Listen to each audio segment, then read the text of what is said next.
वहाँ पे इशू रहेगा। दर हकीकत चीमा साहब साउथ एशिया के अंदर बिलखसूस बांग्लादेश, पाकिस्तान और इस तरह के ममालिक के अंदर जो सिमिलैरिटीज हैं, सबसे पहले पॉलिटिकल इंस्टेबिलिटी है, डिस्ट्रीब्यूशन ऑफ वेल्थ का प्रॉब्लम है, वहां पे इशू है, और दूसरा करप्शन है।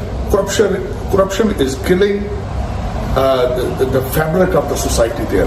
अच्छा, सबसे पहले तो मुझे बताएं, बांग्लादेश को इस चीज का नुकसान होगा या फायदा होगा? मैं यही कहूँगा नेशन के बारे में कि वो फिर बागैरत एक कौम है। अच्छा, हम शेमलेस कौम है। हमारे साथ चाहे हमें 50,000 बिल आए, लाख बिल आए, हमने वो कहीं ना कहीं से पकड़ के करने हैं। हमने बाहर नहीं निकलना। ठीक है, बस हम शेमलेस कौम है। वहाँ पे जो रिचेस्ट अमीर तरीन होते जा रहे हैं, गरीब बेचारे वो 2 वक्त के खाने के लिए बेजार हैं, वो बेचारे खुदकुशियां कर रहे हैं। सबसे बड़ा grass root issue education, unemployment. 14 साल जो शेख हसीना वाजिद के गुजरे हैं, वो आप देखेंगे इंडिया के साथ उनके क्या रिलेशन थे।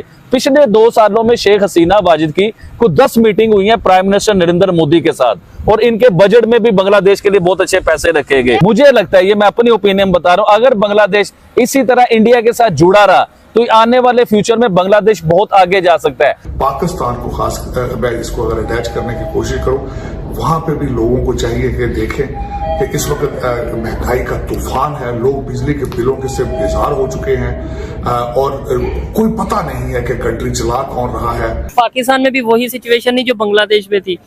अल्लाह करे यार कल की जगह आज आ जाए, मैं तो कह रहा हूँ। ठीक है, अल्लाह करे यार। लेकिन मैंने ये सुना है, मैं गलत हो सकता हूँ, लेकिन मैंने ये सुना है जब ऐसी सिचुएशन होती है कंट्री बहुत पीछे। तो अब कौन सी आगे है? हाँ, ये भी पॉइंट है। अब कौन सी आगे है? ये तो मजीद हम धसते चले जा रहे हैं।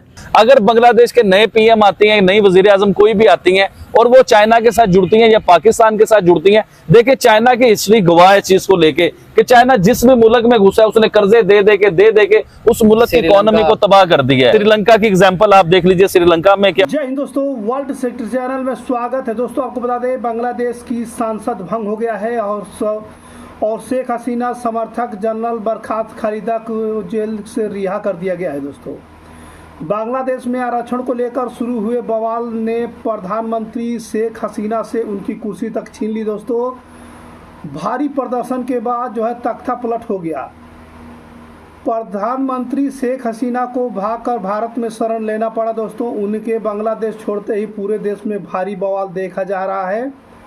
और आपको बता दें कि बांग्लादेश में हिंदू मंदिर पर हमले हो रहे हैं, वही शेख हसीना भागकर भारत आ गई हैं। और बताएं दोस्तों कि वो सोमवार को भारत पहुंची हैं और वह यहाँ कुछ समय के लिए शरण ले सकती हैं। रिपोर्ट के मुताबिक बात करें दोस्तों, तो यहाँ जो है यहाँ से वह लंदन जा सकती हैं। प्रधानमंत्री नरेंद्र मोदी से सुरक्षा और बांग्लादेश के हालात को लेकर मीटिंग की। संयुक्त राष्ट्र प्रमुख लोकतंत्र तरीके से जो सत्ता परिवर्तन की बात जो है वो कही गई है। देख सकते हैं पाकिस्तान के लोग जो है इसको देखकर कितने खुश हो रहे हैं। दोस्तों, सर, ये जो बांग्लादेश के अंदर जो लोगों को गुस्सा है कि वो स्टैचूज गिरा रहे हैं, बांग्लादेश की वजीर आजम के घर में घुस गए, उनके बेडरूम में घुस गए, उनकी बकरियां ले गए, बतखें ले गए, ये क्या चीजें डिनोट करता है? एक बात।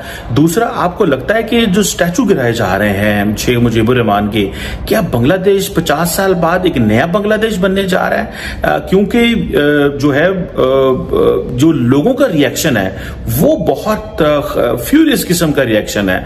क्या कोई बहुत बड़ी स्ट्रक्चरल तब्दीली होगी बांग्लादेश के अंदर जिस तरह उनके स्टैचूज को गिराया जा रहा है, या कि आप समझते हैं कि बांग्लादेश के ये जो मसले हैं जब नई हुकूमत आएगी तो चीजें सेटल डाउन हो जाएंगी, ये कोई इतना बड़ा मसला नहीं होगा? नहीं, वहां पे इशू रहेगा। दर हकीकत चीमा साहब साउथ एशिया के अंदर बिलखसूस बांग्लादेश, पाकिस्तान और इस तरह के ममालिक के अंदर जो सिमिलैरिटीज हैं, सबसे पहले पॉलिटिकल इंस्टेबिलिटी है, डिस्ट्रीब्यूशन ऑफ वेल्थ का प्रॉब्लम है, वहां पे इशू है, और दूसरा करप्शन है।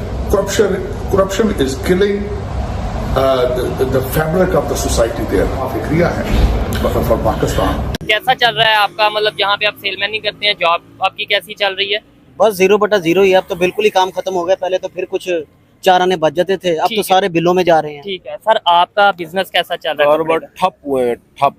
अवाम के पास पैसा ही नहीं है, वहाँ महंगाई ने अवाम की मत बच गई है। ठीक है, अच्छा सबसे पहले तो मुझे बताएं, बांग्लादेश को इस चीज का नुकसान होगा या फायदा होगा? मैं यही कहूँगा नेशन के बारे में कि वो फिर बागैरत एक कौम है। अच्छा, हम शेमलेस कौम है।